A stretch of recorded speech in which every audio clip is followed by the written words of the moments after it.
Shuklam Vishnu Shashivarnam Chaturbhujam Prasannavadanam Dhyayet Sarvavighnopashantaye Apara Karuna Sindhum Jnanadam Shantarupinam Sri Chandrasekharendra Pranamami Mudanvaham.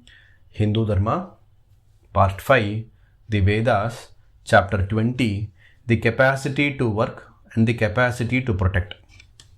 The Lord has endowed us with the capacity to work and the celestials with the capacity to protect.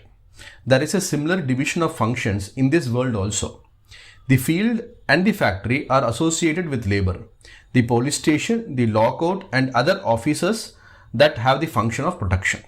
The administrative officers are meant to ensure that what is produced in the field and in the factory is made available to the households in an equitable manner. The officers do not produce anything, nor do they have any crops to harvest. They are free from the noise of the machines and from cow dung and dust. Those who work in an office need not make their hands and nails dirty and spend their time sitting comfortably on chairs with the fans whirling over them. There is hardly any bodily exertion. It is appellant pushing. It is all pen pushing. The celestial world is like this. It is the office that affords protection to all the worlds. We do not find fault with the people who man offices for not plowing the fields or operating the machines. If they start doing such works, they will not be able to do their duty of protecting us. The celestials resemble these officials. The earth is the field as well as the factory. It is all slush and mud, all din and noise, and it is only sticky, dusty, and it is oily, sticky, dusty. We have to toil here all day long. Performing the rites according to the canons means suffering all this, like the smoke of the sacrificial fire.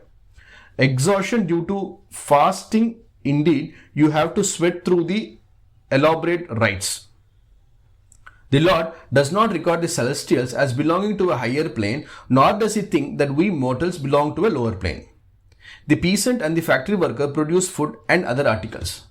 The official sitting stylishly in his cubicle will starve and will be denied essential goods but for the work done by the peasant and the factory hand. All the same, it is because of the protection afforded by the official that the corn harvested by the farmer and other essential articles produced by the factory worker are made available to all members of society. The engineer gives the order to dig irrigation canals. The agricultural officer supplies pesticides. Another official issues the license to start a factory. The government, which means also the police, assists in the just distribution of the goods manufactured by it. It is for this purpose that the government is constituted, no matter how it functions in practice. Thus, it is a system in which one is dependent on another. A contributes to B's happiness and B to A's. It is against such a background that we have to consider the words of the Gita, Parasparam Bhavayantaha. Though the Devas look for us for our help, it must not be forgotten that they belong to a higher plane and that we must be respectful towards them. In other religions, the one God is worshipped directly by all. They do not have a system of sacrifices meant to please a number of deities. Among us, only sannyasis worship the Paramatman directly. Others have to please and propitiate the various deities and obtain well-being through their blessings. It is to please the deities that we perform a variety of sacrifices. A big king is not directly approached by all. The subjects have their favors granted by the officials appointed by them. These officials do not function on their own. They look after the welfare of the people under royal orders. Some customs of our religion are reminiscent of such a system.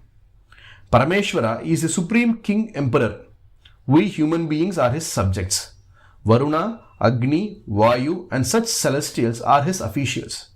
We have to obtain a number of benefits through them and we perform sacrifices with a view to enhancing their power to do us good. The oblations we make in the sacrificial fire constitute their food. Agni Mukaha Devaha. We say Na Mama, not mine, when we offer any material in the sacred fire. Such an oblation is constituted by Agni and conveyed to the celestials invoked. It is thus that they obtain their sustenance. In this way, we also propitiate other fathers, Pitrus, those belonging to our Vamsa or clan. The Vedas contain directions about how rites meant for Pitrus are to be performed. Hari Om, that's it.